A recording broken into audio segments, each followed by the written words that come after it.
to Youth Service Bureau's Partner in Parenting podcast. My name is Mary Gugesberg, and I am the Youth and Family Education Coordinator. I have a guest with me today, Gina Johnson. She is on the YSB team as well, and Gina will introduce herself in a moment. But first, I'd like to tell you a little bit about who YSB is and what we do. Youth Service Bureau helps youth and families learn the skills they need to be more successful at home, in school, and throughout their communities. That's the mission of Youth Service Bureau. And we provide services in these areas: youth family focused counseling. Everything YSB does involves the family. Our therapists see clients from ages 5 to 25 between our three office locations, Woodbury, Stillwater, and Cottage Grove, as well as offering telemedicine through this coronavirus time. We have diversion services, which include awareness classes. That's really how our organization started, is giving youth an opportunity to learn and being held accountable, really giving students a second chance. We have school-based chemical health and mental health. That's where Gina hangs out, and youth and family education. So Gina, enough about YSB. Let's talk about what we're going to really learn more about today. Well, first, I just want to thank you for having me here today. I'm excited to talk about this topic. So I'm Gina Johnson. I'm the Youth Service Bureau's Chemical Health Prevention Specialist with the South Washington County School District. A large part of my role is educating students, staff, and families on the harms of substance use and how to increase protective factors in youth. Because if we can give youth the right skills and tools, we can help prevent them from experimenting with substances. And so I think a large portion of that is doing educational videos and podcasts like this. So today I want to talk about something that is being sold just about everywhere. And I feel like there's just not a lot of information out there for the public. So currently deemed a miracle drug, Cannabidiol, or CBD, seems to be everywhere. But what exactly is it? So Gina, whoa. Before you move forward, I don't get it. Why is snake oil your visual for this, your entry here? Yeah, I'm glad you asked that. So snake oil to me is kind of how I feel like CBD is being promoted. So snake oil in about like the 1800s was being sold to everybody as a cure-all for just about everything. It was a miracle, but really it was actually more of just like water. So I feel like today when I see CBD marketed or being sold, I just think of snake oil and how some of these companies are just taking our money and it may not actually cure anything. So it's kind of more of a joke to me, but that's truly how I feel about some CBD products. So thanks for asking.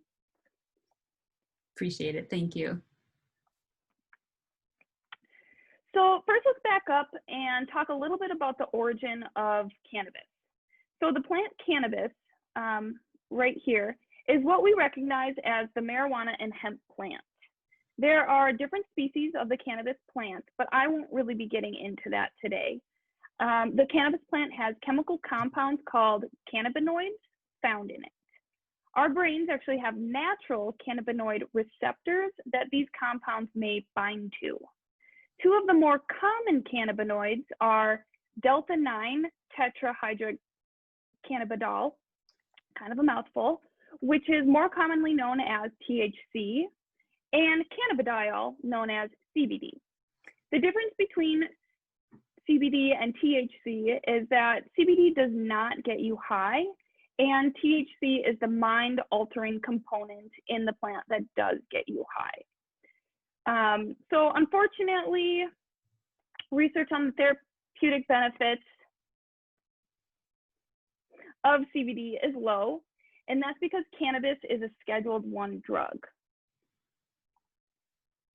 Scheduled 1 means?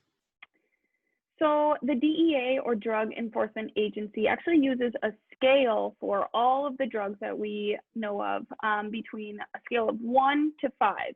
1 being the worst and 5 being the least potential. So 1 means there is a high abuse potential with no medical benefits. And a 5 is low potential of abuse and small quantity of the substance that would be found in it. So like I said, a 1 is cannabis or marijuana, and a 5 would actually be some types of cough medicine. So it has a very small amount of a drug that you could become dependent on.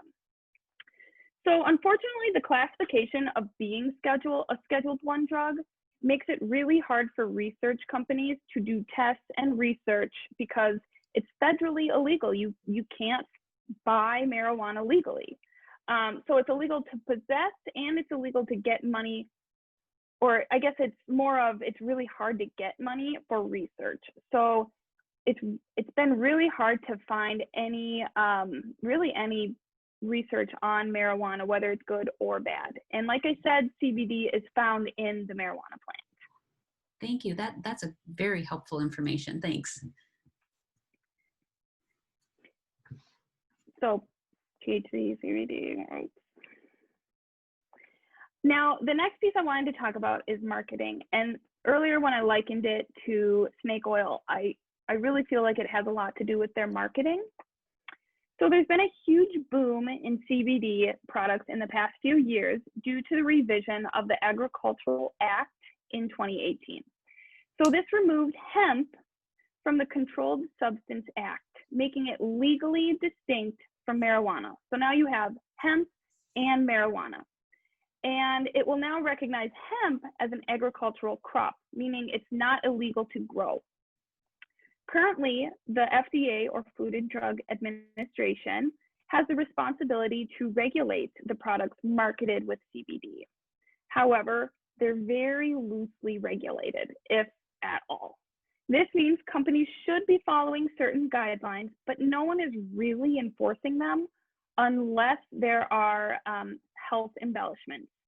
So if a product is saying that it will cure cancer, or if it will cure Alzheimer's, those are the products that the FDA will go to and either slap them with a fine or tell them they have to get rid of their product, because this is now problemsome because people might be going to this product instead of going to their doctor to get actual medicine.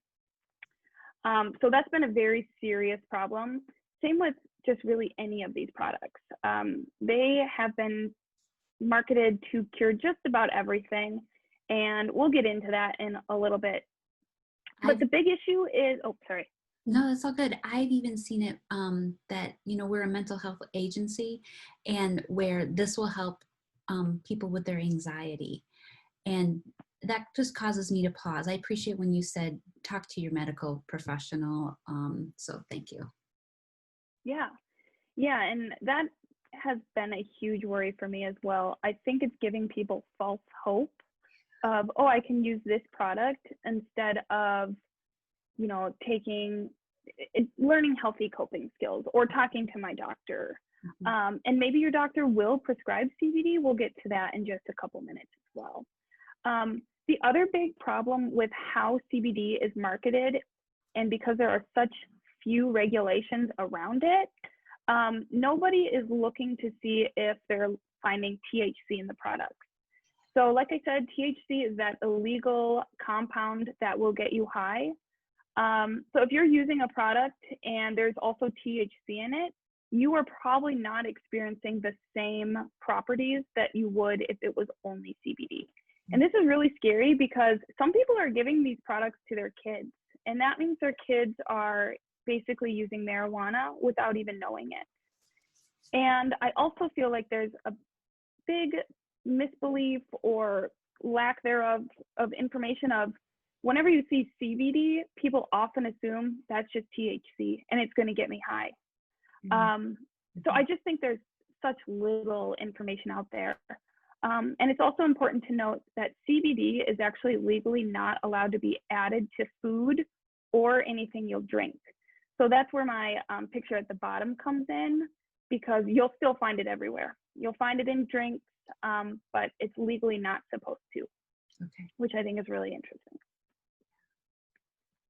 And then talking about more of the legal aspect, there's not a lot of laws following CBD, and that's because it's so new, well, at least new to us. But some things that I did want to talk about were the age restrictions. Mm. So you could have a child go into the grocery store and see a lollipop with CBD in it, and they could actually buy that on their own with their own money because there are no age restrictions around it. But one way to use CBD is to vape it. So that would be with an electronic device. So to vape it, you would have to be 21 or older to possess that device. You also would have to be 21 or older to walk into a tobacco or vape shop to buy CBD products. That's one of their huge sellers in those shops. But as of December 2019, they passed it. So federally, you have to be 21 or older to use any tobacco product. The other thing I wanted to talk about was that it has to be hemp-derived CBD. And that's where a lot of confusion comes in because some companies might not be using hemp-derived CBD, and that would mean that it's no longer a part of that Agricultural Act that was passed in 2018. So with that, as a supplier, you must, like I said, use hemp-derived CBD, and so that means that there's 0.3% of THC or less. And you're still getting some THC in the product, probably no matter what, but 0.3 is not going to cause any of the same symptoms as if you used a high level of THC. And that's where I think we were talking about this earlier was you might see on a product, it'll be labeled like no THC or, 1% THC. There's not much regulation around that. So they could be lying and it could be high levels of THC. It's scary because we just don't know. So, and then another, one question, if I could, about the hemp derived.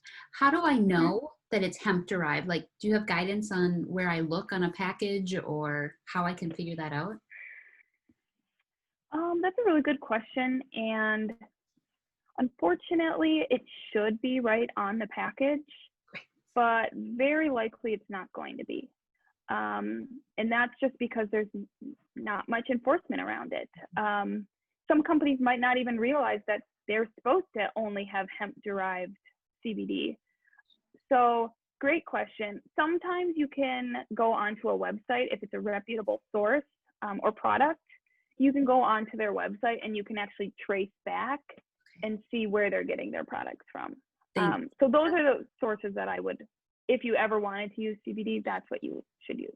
Thanks. That's I guess the one thing I was wondering is if nothing else, if there's a website on that manufacturing label, I would guess we would find it there, or we should, I hope. Yeah. And I'm guessing in the next couple of years, there will probably be more legislation or policies passed so that people just in the general public who really don't know much about this will have a better understanding of it. Thank you. And then just the last piece I wanted to talk about for legality was medicinal versus recreational. So especially in like the high schools and middle schools, kids often think that medicinal marijuana is going to get them high. So maybe they'll, try and steal it from their parents or somebody who uses medicinal marijuana. And it's not going to have the same level of THC that you would use if you were using just regular THC or marijuana. So usually, especially in Minnesota, it'll be a combination of CBD and THC.